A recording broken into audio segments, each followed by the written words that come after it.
Merhaba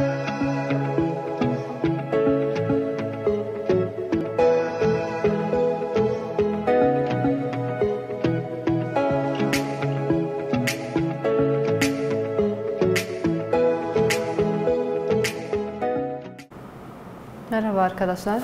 Bugün matematik dersinin 9. sınıf matematik dersiyle sizlerle beraberiz. 7. dersimize yetiştik. Bugün 7. dersimizdeyiz. Konu başlığımız, biliyorsunuz bir önceki ders 1. bölümü bitirdik çok şükür. Şimdi 2. bölümün ilk dersiyle sizlerle beraberiz. Konu başlığımız ne? Üslü ifadelerde çarpma. Bu konularda aynı şekilde denklemleri bilmeniz gerektiği gibi bunları da çok iyi bir şekilde bilmeniz gerekiyor ki ilerideki cebirsel işlemlerin hepsini çok güzel çözebilirsiniz. Peki nasıl oluyor? Çarpma işlemlerinde küvetlerin çarpımı nasıl olur? Küvetlerin çarpımı nedir? Küvetler nedir diyelim aslında? Üsler demek. Yani her bir sayının ya da her bir harfin bir üssü var ya, o üs o sayının taban sayısının küveti oluyor, gücü oluyor. Birkaç not var. Onları yazdım ben size. Örnek için değer bakmamışım. İki küvetin çarpımı. İki küvetin çarpımı nasıl olur? Mesela sizin iki değeriniz var. X üs n, x üs m. Bunları ne oluyor? Eğer tabanları benzer ise üsler, çarpı işleminde üsler toplanır. Çarpı işleminde tabanlar benzer ise üsler toplanır. Tamam mı? Bunu kafanıza yerleştirin. Yanında da bir not alabilirsiniz. Bir x'imiz var üstüne çarpı x üstüne. Bakın s'ler benzer. İşlemimiz ne? Çarpı. O zaman n'leri yani n ile m'yi üstleri toplayabiliriz. Bir örnek de verir olursa.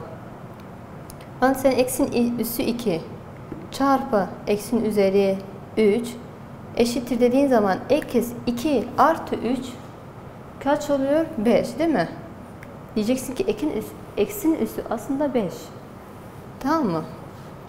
Burada gücün küveti bir sefer diyor. Yani küvetin küveti var ise, üssün üssü var ise o zaman nasıl oluyor? X üssüne parantez üzerinde yine m var. 2 tane üssümüz var. 2 tane üssü olduğu zaman yani üssün üssü oluyor. Sen bunları katlarsın. Kat ne demek? Onun çarpımı oluyor. Tamam mı? Eksi yazıyorsun. Zaten burada bir taban var. N çarpı m olur. Tamam mı? N çarpı m. Aynı şekilde örnek verirsem 2, burası da 3 ise ne diyeceksin? 2 çarpı bunları çarpacaksın. Bunları toplayacaksın. 2 çarpı 3 kaç oluyor? 6. Tamam mı? Çarpı işleminde tabanlar benzer ise üsleri toplayacaksın. Eğer üssün üssü var ise, 2 tane üssü var ise o zaman ne yapıyorsun? Çarpıyorsun. 6 çıkıyor. Çarpma sonucu olan küvet. Yani bir parantez içinde iki tane işleminiz var ve onların bir üssü var. X'i için bunu nasıl uygulayacaksın? X, Y aralarında çarpı işareti var. Çarpı işlemi. Artı olsaydı çok farklı olurdu, tamam mı? Ama burada çarpı işlemi var. X, bu ne oluyor? X'i içinde geçerli oluyor. Yani sen bunu çözdüğün zaman hem x'in üstüne oluyor hem de y'nin üstüne oluyor. Nasıl diyeceksiniz? Mesela 2 çarpı 3 var. Parantez üzerinde 2 var. Bu 2 hem 2 için geçerli hem de 3 için geçerli. 2'nin üssü olacak. Bir de 3'ün üssü olacak. Çözdüğünüz zaman da 4 çarpı 9 oluyor. 4 çarpı 9 da yani 2 çarpı 2 4 oluyor. 3 çarpı 3 de 9 oluyor. Hani bunu 2 defa kendisini çarpıyorsunuz ya, o anlamda. Tamam mı? Çarpı işleminde bu üçünü bilmeniz gerekiyor. Örneklere geçiyorum. Ben burada size ne demiştim? Sadece çarpma işleminde benzer sayıların, benzer harflerin üsleri toplanır. Buraya bakarsam 4 üs 2, 3 üs eksi 2, 4 üs 5, 3 üs 6. Burada benzer olan sayılar, tabanlar hangisi? 4'ümüz var, burada 4 var. 3'ümüz var, burada da 3'ümüz var. Lütfen bir kenara not alın. Çarpı işleminde sadece benzer tabanların üssü toplanır. Şimdi burada bu ikisi benzer olduğu için Ne yapıyoruz? 4'ün üstlerini toplayacağız. 2 artı 5. Tamam mı? Çarpı 3'ün benzer olduğu için onları da toplayabiliriz üstlerini. Ama benzer olmasaydı olduğu gibi bırakırdık. Burada eksi 2 var. Eksileri atmıyoruz. Biz ne demiştik? Toplayacağız değil mi?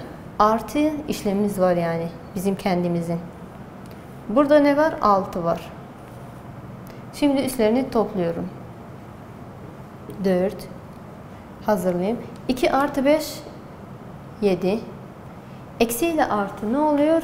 Çıkarıyoruz. Tamam, bizim işlemimiz toplama. Ama sayının da bir eksisi varsa onu atamayız ki.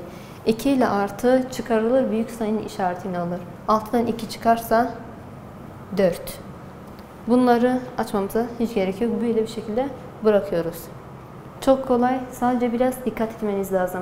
Zaten bildiğiniz işlemler çarpma ve toplama veya çıkarma. Bunları da bilmiyorsunuz yani ilkokula dönün. Ama bunlar çok basit. Yapmanız gereken şey sadece bunları çok iyi bir şekilde ezberlemeniz lazım. Tabanlar aynı ise üstler toplanır. Üstün üssü var ise üstler çarpılır. Burada harf var. N'ler benzer, B'nin benzeri yok. Onun için B'ye dokunmadan sadece N'lerin üzerini toplarız. Üzeri 4, artı işaretimiz var. Bir de 2 var. B'yi kendisi gibi yazıyorum. Ona dokunmuyorum. 4 artı 2 6. B'nin de üssü 5. Ona dokunmuyoruz. Bunlar benzer değiller. Tamam mı? Sadece N'ler benzer olduğu için üstlerini topladım. 4 artı 2 5. Burada ise 3 tane benzerim var. Sırasıyla toplayın. Her üçü de benzer olduğu için. İlk önce bu. 2 artı, burada kaç var? Hiçbir sayı yok değil mi? Eğer hiçbir sayı yoksa kaç vardı demektir? 1. Bunu daha yazıyorum. Sonra bunu sonucuyla toplayacağım. 2 artı 1 3 oluyor. Bunun da sayısı kaç? Eksi 4. Ama biz demiştik ki tabanlar benzerse üstler toplanır değil mi? Ben ilk önce bunun artısını yapacağım. Diyeceğim ki 3 artı eksi 4. Artı ile eksi yan yana gelemeyeceği için ben onu parantez içine aldım. Ama şimdi çarpacağım. Parantez çarpı demektir. Artı çarpı eksi eksi olur değil mi? Şimdi biz bunları çıkaracağız. 3 eksi 4. 3 eksi 4 kaç yapıyor? 1. Ama 4'ün sayısı daha büyük olduğu için eksi işaretini alır. Eksi 1. Bir şey var yukarıda negatif olamaz. Hiçbir sayının üzeri negatif yani durmasın, güzel değil. Negatif kalmaması için bizim bir uygulamamız var. Ne yapıyoruz? Y'yi aşağıya götürüyoruz.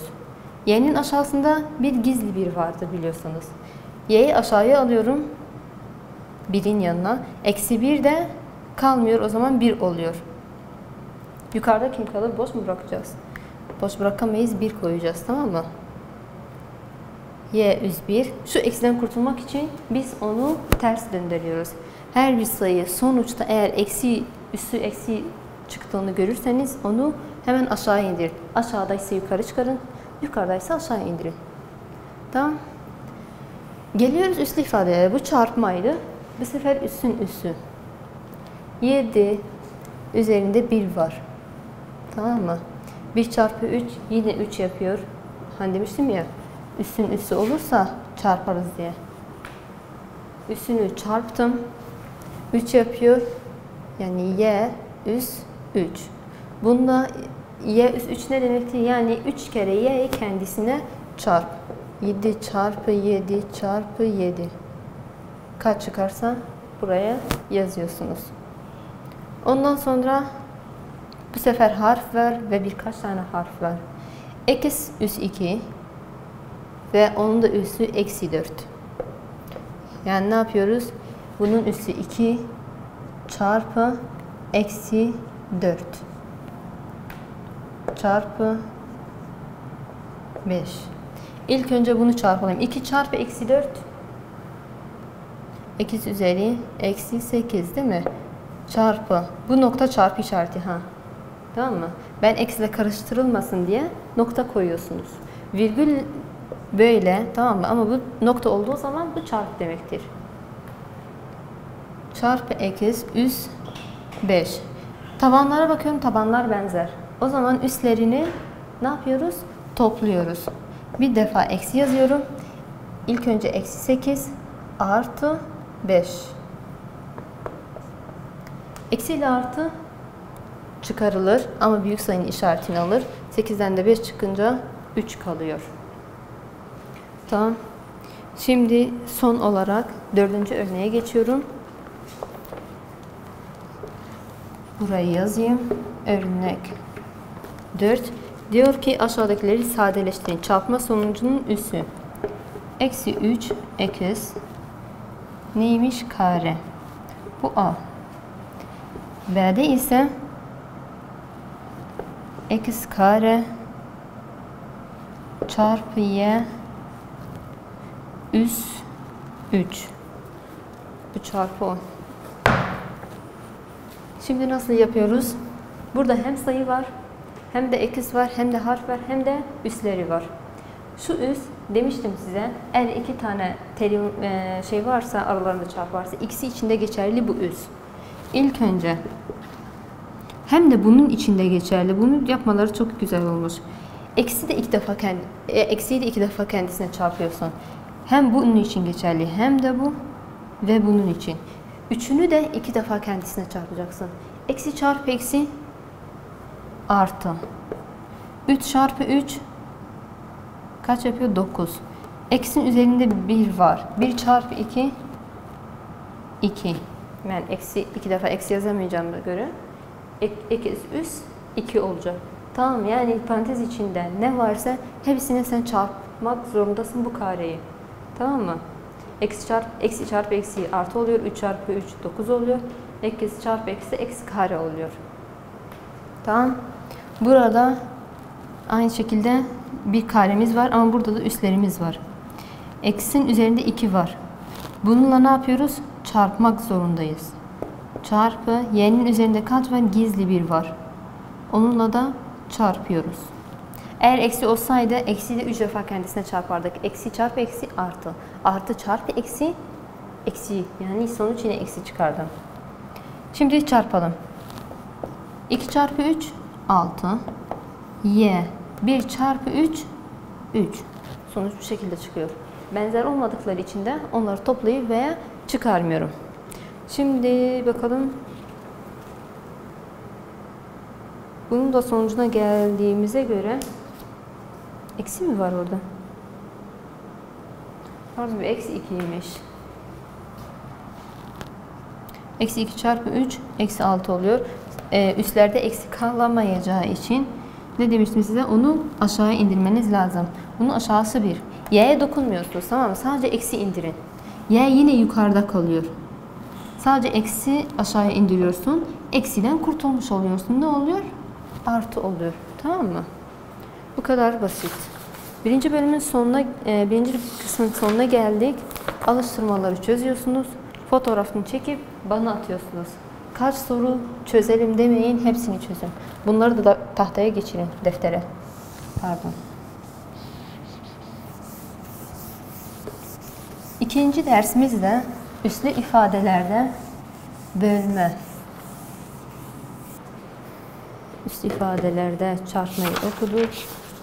Şimdi geri dönüp üslü ifadelerde bölme.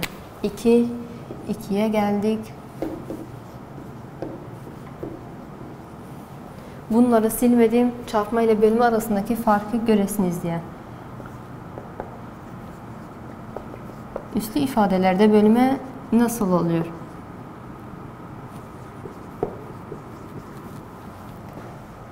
Birinci, eğer 2 tane sayınız var ise bunu ne yapalım? Ne yapalım yine? Bunun üzeri ekiz, bunun üzeri y. Demiştik ki, pardon, bunlar benzer olması lazım. Demiştik ki çarpma işleminde eğer tabanlar benzer ise üstler toplanır. Bölme de onun tam tersi. Eğer üst tabanlar benzer ise üstler çıkarılır. Bir defa yazıyorsun, üstleri çıkarıyorsun. Tamam mı? Bölme işleminde tabanlar benzer ise x harfi üstleri çıkarıyoruz.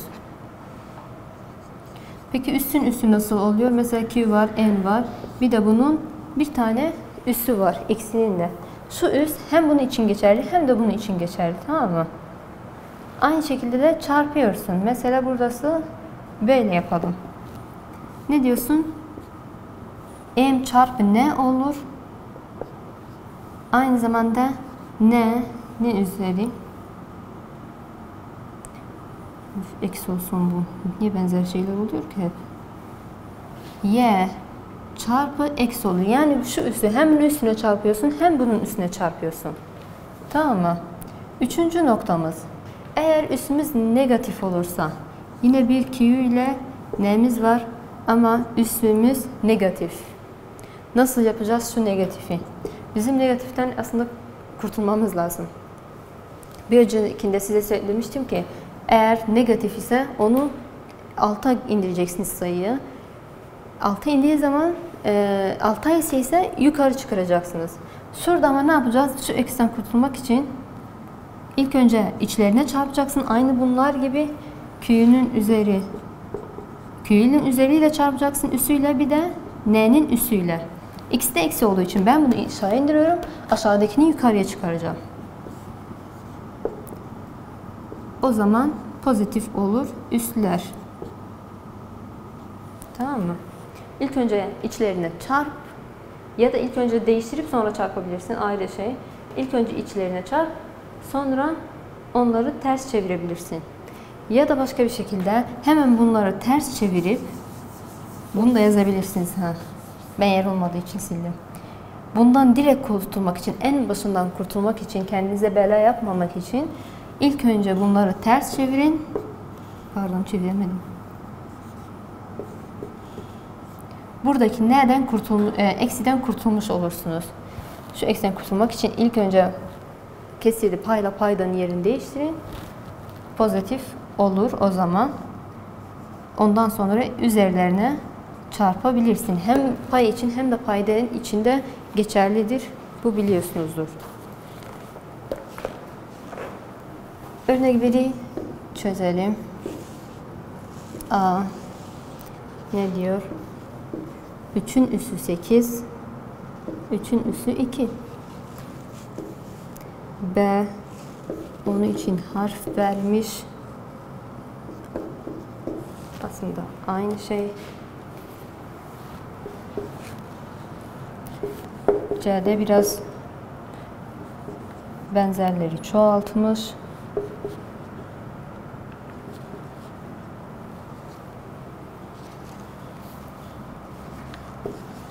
D'de ise 2'nin üssü 3 çarpı 3'ün üssü 2 çarpı, ben çarpıları böyle küçük yapıyorum ki anlayasınız. 5'in üssü 7 bölü 2 çarpı 3'ün üssü 4 çarpı 5'in üssü 5.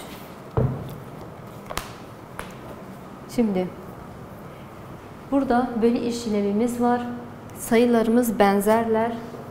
3'te var. Burada da 3 var. Yani tabanlarımız eşit.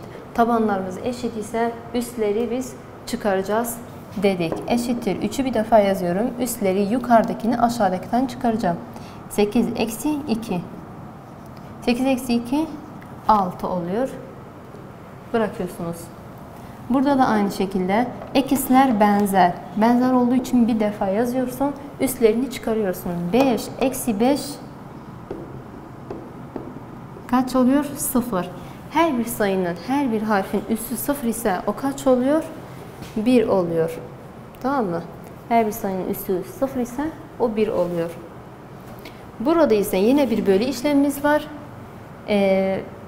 Bölü işlemlerinde tabanların eşit olanların üzerlerini çıkaracağız. Burada iki terim var. T var, bir de B var. Onun için biz T'leri T'den çıkaracağız. B'nin de üzerlerini B'den çıkaracağız. T'yi bir defa yazıyorum. B'yi de bir defa yazıyorum. T'ler 5 eksi 4 9 eksi 4 Tamam mı? Bunu bununla ya da onunla yapamazsın. Sadece benzerleri çıkarmak zorundasın. Benzeri olmayan sayıyı kendisi gibi bırakacaksın. 5 eksi 4 kaç oluyor? Yardım edin. 1 oluyor. 1'i de yazmazsan olmaz. Olur yani. Yazsan da olur, yazmasan da olur. Fark etmez. 9 eksi 4 5. Tam 5'i yazacaksın. T üs 1, B üs 5. Sayı sizi korkutmasın. Basit. 2'yi benzeri yok. Bunu bırakacaksın kendisi gibi. Hemen indirelim. 3'ün benzeri var. Üzerini ne yapacağız? Çarpı işlemi var aralarında, tamam mı? Çarpı işlemi olduğu için ne yapacağız? Toplayacağız. 2 artı 4 çarpı. Bunun benzeri var mı? 5'in benzeri var. 5 çarpı üs 7 ile bunun aralarında çarpı olduğu için ben bunu hemen 7 artı 5 olarak da yapabilirim. 2 aşağıda kalıyor. Ona daha dokunmuyorum. Tamam mı? Şimdi gelelim buraya. Bunun benzeri yoktu. Kendisi gibi yazıyorum. 3. 2 artı 4 6. 3'ün üzeri 6. Çarpı. 5'in üzeri 7 artı 5 kaç yapıyor? 12. Böyle 2. Başka benzer var mı? Bunlar altları 1 ya. 1 çarpı 1 1. 1 çarpı 2 2. Yani bunları tek bir kesir şeklinde de yazabilirsin. Bu 2. Yukarıda ise bunları yazarsak. Çarpı 306 çarpı 312. Şimdi bu 2 üs 1. Bu 2'nin de üssü 3. Aralarında bölü var. Bölü işleminde üsler çıkarılır. 3'ten 1 çıksın, 2 kalır değil mi? Ben bu 2'yi nerede yazacağım? Aşağıdaki bir tanemiz vardı. Bu onunla biraz da yani düşünürseniz sadeleşmiş gibi oluyor. Yani giderler. Onun için aşağıda 1 yazma. Aşağıda hiç 2 kalmaz. Bir tane vardı zaten. O da gitti. Yukarıda 3 tane 2'miz vardı. Birisini bu götürdü. Kaldı 2. 2 üs 2 çarpı 3 üs 6 çarpı 3 5 üs 12. Tamam mı? Bakalım. Nerede yanlış yapmışız?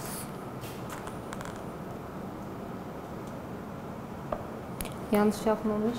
Ya soruda yanlışlık var ya da soruda galiba burada eksi var. Kitapta soruda yazmamışlar ama cevapta eksi yazmışlar. O zaman bu eksi olur. Başka? Bu da eksi 2 olur, tamam mı? 2'den 4 çıkınca eksi 2 olur. Bu da aynı şekilde. Onun için burada bunu bizim aşağıya götürmemiz lazım. Ama yer kalmadı. Nerede yapacağız? Getiriyorum buraya. 2 üs 2 çarpı 5 üs 12. Bu eksi olduğu için aşağıya getirmemiz lazım. 3 üs 4. Pardon 2.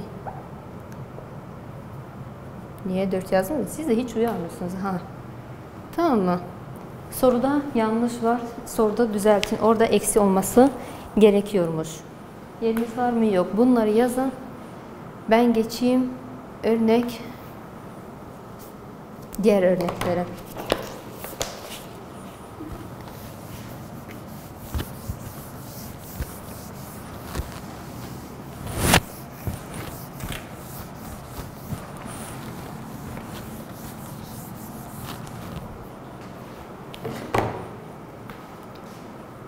Peki örnek 2'de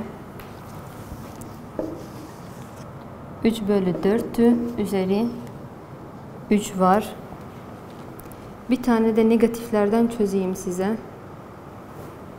Bunlar verilmiş ki.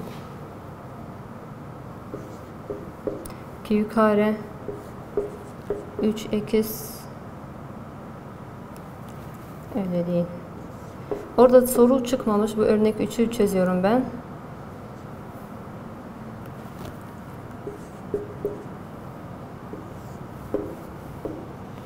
3 olması gerekiyor galiba.